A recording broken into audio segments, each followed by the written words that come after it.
All right, guys, Puka Nacua is on the block. Scott, we'll start with you. It is a 12-team Superflex PPR 1.75 for the tight end, start 10. Are you going Puka Nacua or Pacheco and the defending champs 25 first? Go ahead, man. Well, before the season, Puka Nacua was wide receiver 8, but now he's dealing with his 4th injury in a matter of about 10 months, and he's going to miss a month.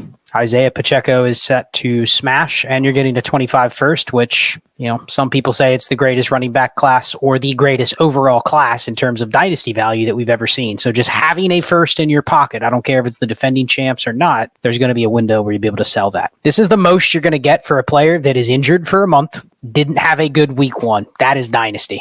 So you may say Puka Nacua was great last year, but we also saw a 32-year-old Cooper Kupp come out and look better than Puka Nacua almost ever has. So it kind of makes you wonder a little bit. It's a great situation. He's a good player, but should he ever have had a elite dynasty value to the point where you are arrogant enough to just take 2 firsts, basically? I'm not saying I'd want to pay a first per Pacheco, but where he is, the offense he's in, that's what's going to cost you to get him from somebody else's roster. Sure. So it's essentially 2 firsts for Puka. I think given the state of things and how quickly it moves, if I'm a roster, it's hard for me to turn this type of value down, even if it puts me in a weird spot from a receiver construction. It's never been easier to kind of hack things at receiver and get by in that Puka spot. I'll use Pacheco until he dies, which could be next week or it could be in 3 years. You just never know. We're seeing 29, 30-year-old running backs better than ever.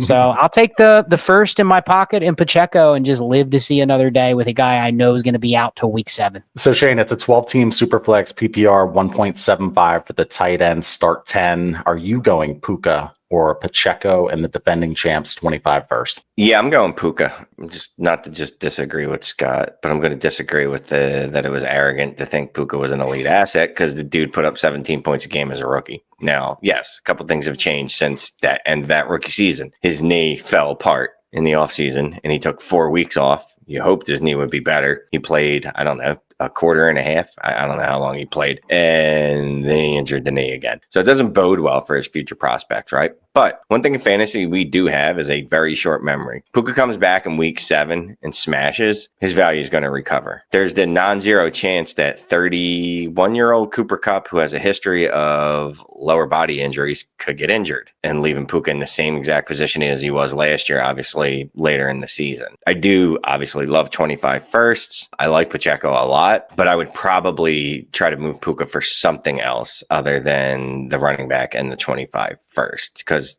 I would move Puka and I have moved Puka, but I don't know that I would do this deal specifically. Scott, what teams would you be looking at in your portfolio to acquire Puka? What's kind of the right fit to be a buyer and a seller as well? I think as a buyer, you're really just looking at it on a team where you probably don't care about the now, and you're just looking at anything that you want a future window to sell. I don't even think it needs to be a team where you are punting. I think it could be a team that's middling that you just kind of want to push a little bit further down, and you're willing to trade another asset if you're getting the right deal, if you're getting the piece back that allows you to make a better deal down the road, which is what Shane's argument is, that you're just taking Puka, the value, and then maybe there's something in week 10 where you're going, okay, he's a league winner now, and somebody's willing to pay you the premium then. So I think that Dynasty is too much a game that moves very quickly now, where you can't just be looking at, I'll punt and take Puka for next year. Like, you may have a team that's not going to do anything until next year, but you're not getting him to hold him to next year. You're getting him to go,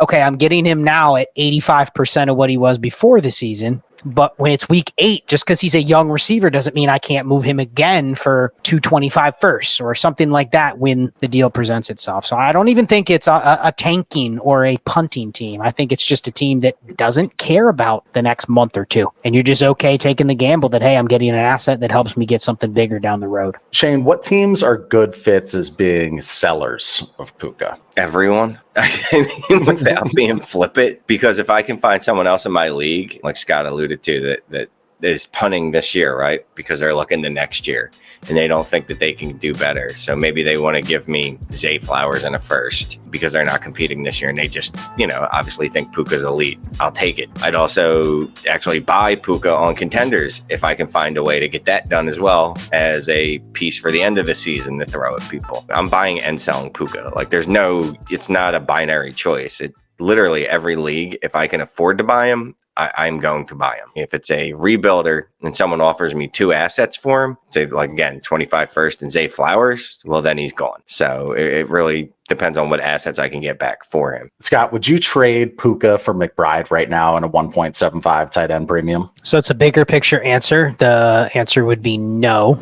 But that's also a macro bet on how I can patchwork receiver production differently than tight end production. So it really comes down to, I think if I can get something else for Puka, then fine. But I'm trading for a bet at tight end that I think is much riskier than Puka's production when he comes back. So it's more of, I'm interested in actually moving Puka no matter what the situation. But that's also because I think the position that he plays and where he probably fits on my roster, I think is easier to replicate in different ways versus you're really just making a big bet on a tight end. If it doesn't work out, you don't really have any insulation because there's a lot of people that will just say tight ends don't matter unless they matter to you. So you don't acquire a guy like McBride to then go value flip because he's worth so much. It's almost like I'm trying to buy the positional advantage. And if he is the positional advantage, it's just harder for me to envision that I'm actually going to trade him for the type of value that I'm trading away to get him in the first place.